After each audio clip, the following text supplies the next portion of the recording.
Hello दोस्तों, the great dialogues में आपका स्वागत है। मैं हर्षल खटवाई। काफ़ी टाइम से हम वॉर के बारे में बात कर रहे थे। आज थोड़ा सा अलग टॉपिक लेते हैं। आज हम ये जो वेस्ट एशिया है, यूएस है, इससे थोड़ा सा बाहर निकलेंगे। वॉर के बारे में भी है, लेकिन सेकंड सेकंड न्यूज़ है।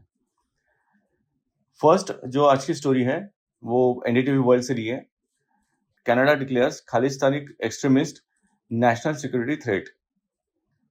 अगर आपने लास्ट गवर्नमेंट देखी जस्टिन ट्रूडो की, तो तभी जो खालिस्तानी आतंकवादी थे, जो एक्चुअल में अभी कैनेडियन आतंकवादी है क्योंकि वहां के सिटीजन है तो वो काफी ज्यादा उनको प्रेज किया जाता था, काफी ज्यादा उनको सर आंखों पे रखा जाता था।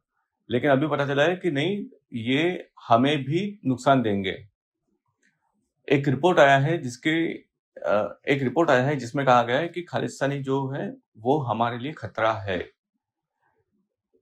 क्योंकि अगर आप देखेंगे तो खालिस्तानी ऐसा नहीं है कि कुछ बड़ा काम कर रहे हैं कनाडा में जाके। कोई ड्राइवर है, कोई प्लम्बर है, कोई वॉचमैन का काम कर रहा है, तो ऐसे उनके काम चलते हैं। लेकिन इकोनॉमी को सपोर्ट का कुछ भी नहीं है। ऐसा नहीं है कि ये काम इम्पोर्टेंट नहीं है, लेकिन the quality of work what you are doing, that is most important. अगर आप भारतीयों की बात करेंगे, मैं खालिस्तानियों की बात नहीं कर रहा हूँ, मैं भारतीयों की बात कर रहा हूँ। भारतीयों की बात करेंगे तो जहां पे भी जाएंगे वहां पे एक क्वालिटी वर्क देंगे, irrespective of their religion, their caste, their language. तो ऐसा खालिस्तानियों के बारे में नहीं है। तो हम स्टोरी चेक करते हैं। Canada's intelligence agency has declared Khalistani extremist national security threat, adding the group uses the institution to promote its violent extremist agenda in the country. मतलब अभी तक का वो भारत के अगेंस्ट में काम कर रहे थे खालिस्तानी, जिसको सपोर्ट करते थे कनाडा की गवर्नमेंट, और साथ ही साथ अभी वो कनाडा में भी एक एक्सट्रीमिस्ट हो गए हैं। The Canadian security intelligence service in its 2025 public report highlighted that the involvement of Canada-based Khalistani extremists, that is CBKE, in involved activities continues to pose a national security threat to Canada and Canadian interest. मतलब खालिस्तानी अभी Canada के लिए भी खतरा है और Canadian जो लोग हैं, वहां के रहिवासी है, उनके लिए भी खतरा है। सी कैसा होता है कि आपकी जो संस्कृति है, जो आप जिससे भी आप चलते हो आगे में, वो अगर डिस्टर्ब हो रही है तो ऑब्वियसली कोई भी इसको खतरा मानेगा। क्योंकि आपकी लैंग्वेज, आपके रहन सहन, आपकी संस्कृति, ये आपके लिए इंपॉर्टेंट है, हर किसी के लिए इंपॉर्टेंट है। अगर उसको कोई चेंज करने की कोशिश कर रहा है या फिर उसमें कुछ इंटरप्शन आने की कोशिश कर रहा है, तो ऑब्वियसली कोई भी बोलेगा कि हम इस तरह से अपना देश रन नहीं करते जिस तरह से खालिस्तानी कर रहे हैं यहाँ पे। और इसकी मांग भारत काफी टाइम से कर रहा था। ऐसा नहीं है कि हमने एक ही बार की है, बार बार की है, दशकों से की है।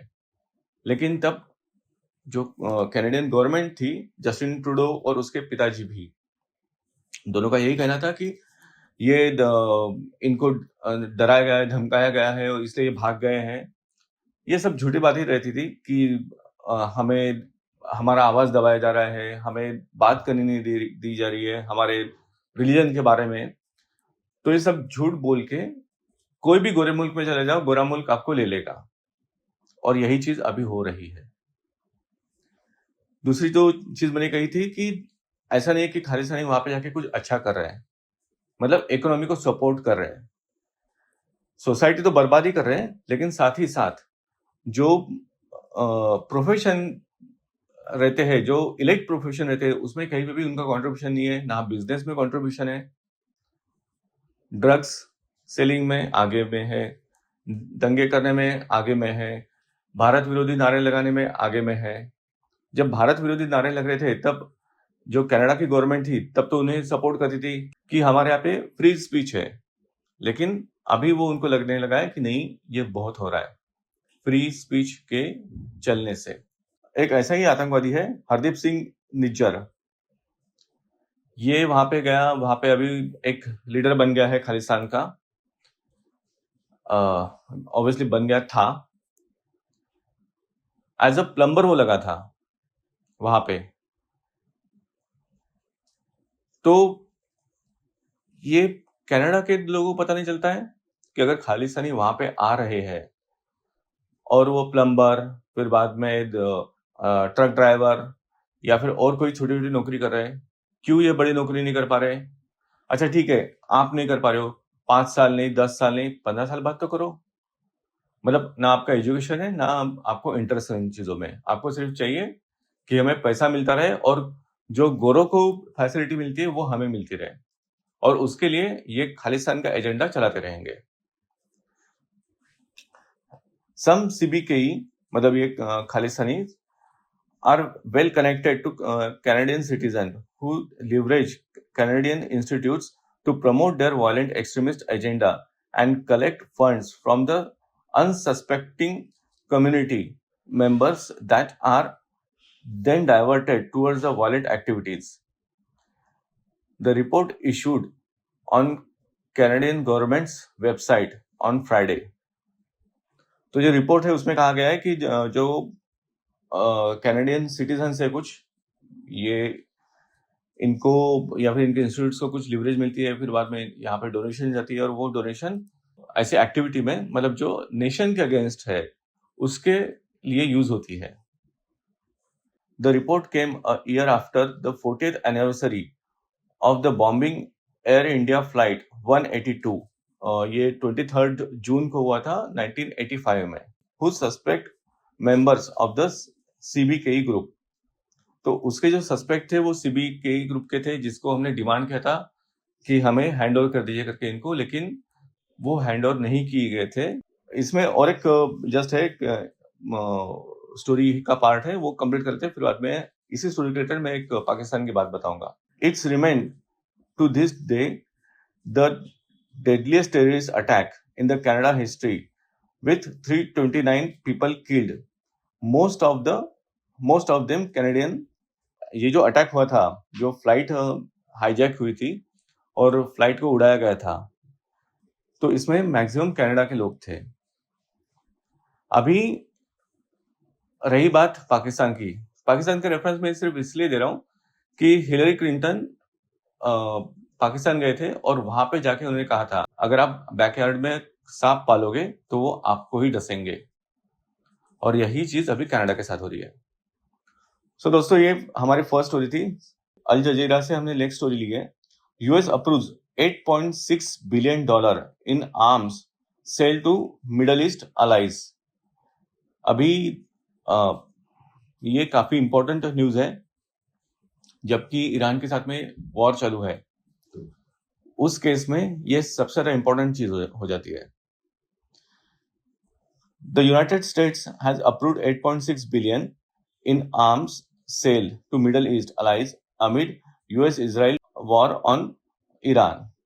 The sales come after the US Secretary of State Marco Rubio cited the emergency fast-track the transfer without prior review by the US Congress. मतलब ऐसे अगर कोई भी डील हो रही है तो वहां की जो पार्लियामेंट है, मतलब कांग्रेस, उसका अप्रूवल लेना यूएस गवर्नमेंट के लिए काफी ज्यादा जरूरी है, वो मैंडेटरी है, लेकिन इस चीज को बाईपास किया डोनाल्ड ट्रंप ने। Israel and Gulf state have faced barrage of missile and drone attack from the Iran since the start of the war in the late February, draining their stockpile of US weapon and straining their air defence system. अभी इसमें कहा गया कि Israel और gulf state जो है, मतलब waste Asia, इसके ऊपर ईरान ने अटैक किया था। कुछ चीजों पे ईरान के ऊपर अटैक हुआ है कुछ कंट्रीज से, मतलब जैसे इजराइल ने तो किया ही था, लेकिन अभी ध्यान में आ रहा है कि जो यूएस के जो वेपन्स है वहां पे, वो अभी खत्म होते आ रहे हैं, तो इसलिए अभी यूएस उनको सेल कर रहा है। ये एक साइकिल रहता है कि पहले आपको धमकाया जाता है, डराया जाता है कि ईरान बहुत बड़ा है, आपके लिए खतरा है, हम आएंगे आपके लिए हेल्प के लिए, लेकिन हम आते आते काफी टाइम हो जाएगा, तो बेटर है कि आप हमारे इक्विपमेंट्स, हमारे हथियार आप परचेस कर लो। तो इसी बेसिस पे सारे हथियार सेल होते हैं, और यहाँ पे भी ऐसे ही हुआ है कि आपके पास में हथियार खत्म हो रहा है, तो आप अभी हमारे जो नेक्स्ट हथियार है वो परचेस करो। The sale, including the transfer of the Advanced Precision Killing Weapon System, that is APKWS, मतलब ये होता है लेजर गाइडेड जो मिसाइल्स रहती है वो है, and related equipments to Israel for $992 million, and purchase of battle command system by Kuwait for $2.5 billion. तो कुवैत ने और इजराइल ने इनके वेपन्स परचेस किए हैं। The United Arab Emirates has been cleared to buy APKWS for $148 million. तो Kuwait, बाद में इजराइल और यूएई, इन्होंने परचेस किए हैं। In series of announcement on Friday, the US State Department said it had provided detailed justification of emergency requiring the sale in the national security interest of the United States, bypassing the congressional review process outlined in the Arms Export Control Act. मतलब जो arm export control act है उसको bypass किया गया है एक emergency दिखा के, नेशनल इमरजेंसी दिखा के। यहाँ पे काफी सारी चीजें हो सकती है। पहला है कि यूएस को वॉर में ज्यादा इन्वॉल्व नहीं होना पड़ेगा, क्योंकि अभी इन लोगों के पास में अपने अपने वेपन्स हैं, तो वो खुद अटैक कर सकते हैं। सेकंड चीज है कि यूएस को इसमें से बाहर निकलना है।